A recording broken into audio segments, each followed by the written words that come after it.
take us back to that year when you heard your name called from the podium up there. What was that like? It was a pretty unbelievable feeling. Obviously, a lot of emotions go into that.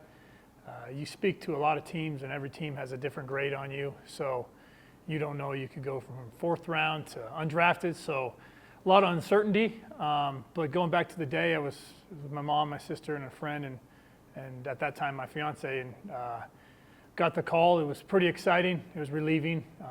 Something I consider one of the pretty special day, along my football career to go back to that memory. But pretty fortunate to have that opportunity and to be a part of that. To start, in little Baker, Montana, have a solid career here at UM. Not an All-American, which we were surprised when we were looking back through the accolades there. But what did it mean to you to see all that hard work and perseverance kind of pay off with getting that phone call? Yeah, I say the reason, I always go back to the reason why I got the opportunity to come here, I believe, is we won a lot of games at Baker. I was surrounded by a lot of good players and coaches that when you win, people come and recruit the school. And obviously Coach Houck was very aware of Baker, so I had an opportunity to come here and play. And then same thing here. A lot of the guys before me had gone on and done really well. We won a lot of games. So with that come a lot of NFL scouts. So I look at it as more of, I was a part of some really good teams with some really good players, and that's how I got noticed. So I consider myself pretty lucky and fortunate to be surrounded by some good players and that really helped me get an opportunity to go to the next level. What was your welcome to the NFL moment? My first game we played at Heinz Field versus Steelers, and opening day there, and seeing Troy Polamalu, all those guys, and that stadium with the history of the Pittsburgh Steelers. And I just kind of remember before the opening kickoff, just looking around, going, "Wow, this is the real deal." And kind of that first surreal moment of, it really is happening.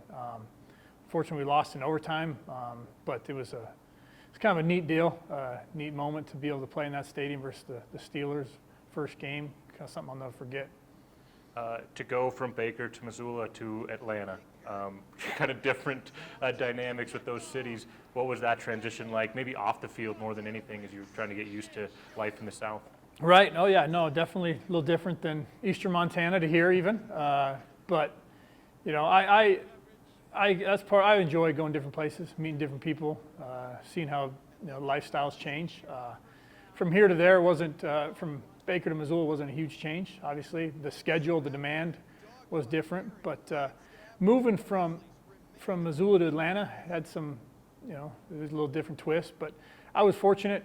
Croy Bierman was on with the Falcons at the time. He kind of, when I got there, he let me borrow his car to kind of get my feet under me and kind of direct me where to go. And so, but I really enjoyed my time down there. I liked living in the South. Obviously, the climate has its ups and downs, but certain times of the year is nice. But the thing that I've realized is there's good people in small communities and communities like Missoula and people who live in Atlanta. There's good people everywhere, and just got to surround yourself with them. You mentioned earlier, the success that Coach Houck had in his first tenure here, coaching you as a player. Now that you're on his staff, what's it like having him back here and being on having a different relationship rather than that coach-player relationship with him? Right. It's been special for me. Obviously, I'm really close with Coach, so recruited me.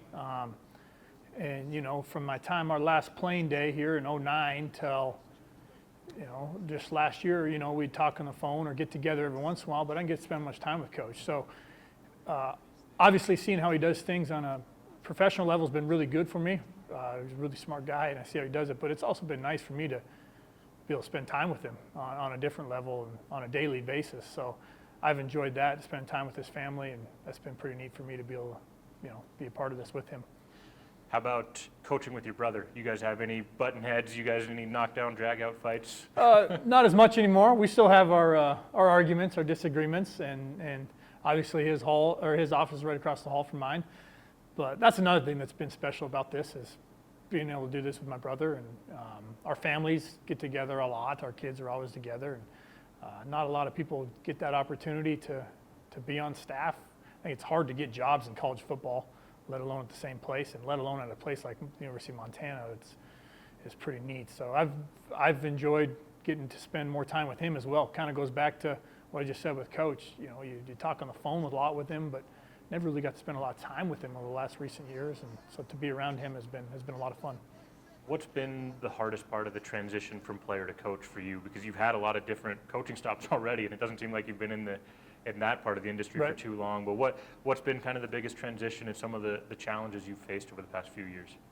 That's a good question. I would say the schedule demand is different as a coach than a player, and we as players, you go home after practice, and as coaches you're up getting ready for the next day, and the organization, the structure, getting the meetings ready, all those things is just a little different. Take time to get used to those things. As a player, you get yourself ready to go for practice and workouts and all that, and then when it's over, you go on, you're done. You're out for the day. But as a coach, you got to get ready for the next day and kind of, get everyone directed where it needs to go, I guess.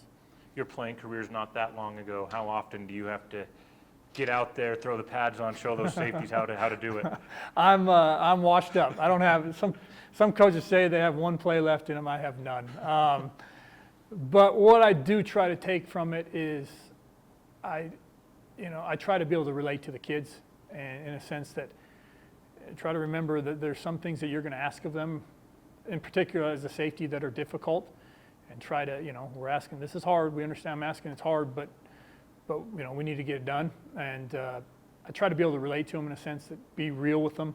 I think sometimes some things we ask are hard, and you have to go back to your playing days to remember what it was like. And so try to keep those moments fresh, I guess, as a player. But I have no plays left in me, and I can't. Like I said, I am washed up. When you do go back and reminisce about your playing days, what are some of the things that stick out to you?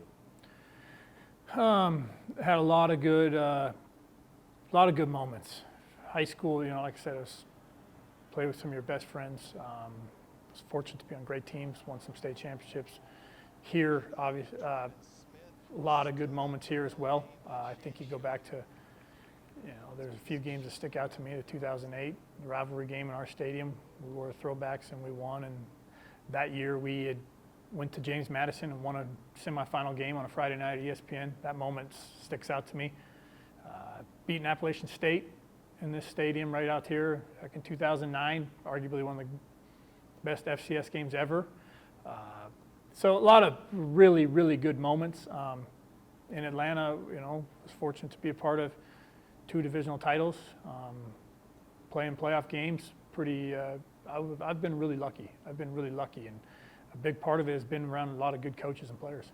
And let's go back to one of your first ones, your uncle, Donnie, back there in Baker. What was it like playing for a Hall of Fame coach at the high school level? It was neat. Obviously, those that know Donnie, he's a great guy. Got a sense of humor that's unlike any. I consider myself, lucky to be around him. He still fortunate to talk to him on the phone a lot. He gives his input when he needs to.